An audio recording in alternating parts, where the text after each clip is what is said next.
Karen's audacity had reached a new pinnacle. This time, she decided to block my access to the lake entirely.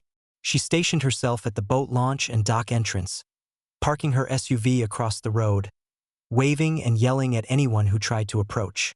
She was convinced that, by physically blocking the entrance, she could assert control over the water, a place that had been in my family for generations. I arrived mid-morning, surveying the scene. Karen stood with her clipboard, a group of HOA members behind her, all laughing and cheering, believing they had finally trapped me. The boat launch was completely obstructed, the dock unusable, and the lakefront seemingly under her temporary control. "Karen," I called calmly, stepping out of my truck. "Step away. You are trespassing on private property. The lake and dock are fully under my ownership. You have no authority here." Karen smirked, spreading her arms. "I'm just enforcing community rules. You can't access the lake.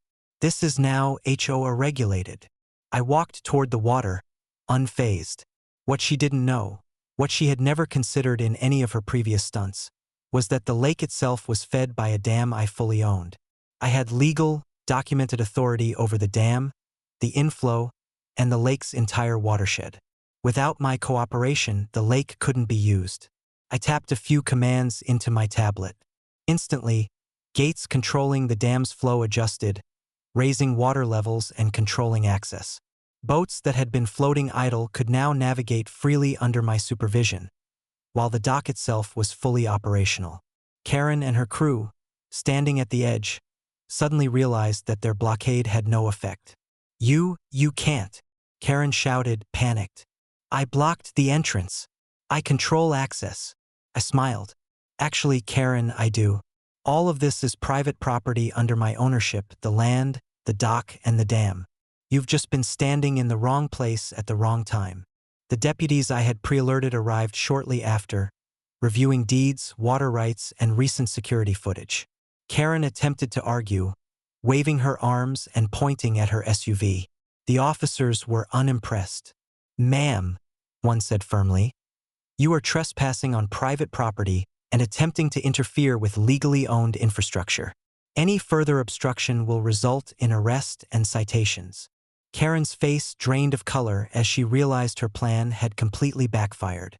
Not only had she failed to block access, but she had once again exposed herself to legal action for trespass and interference with private property.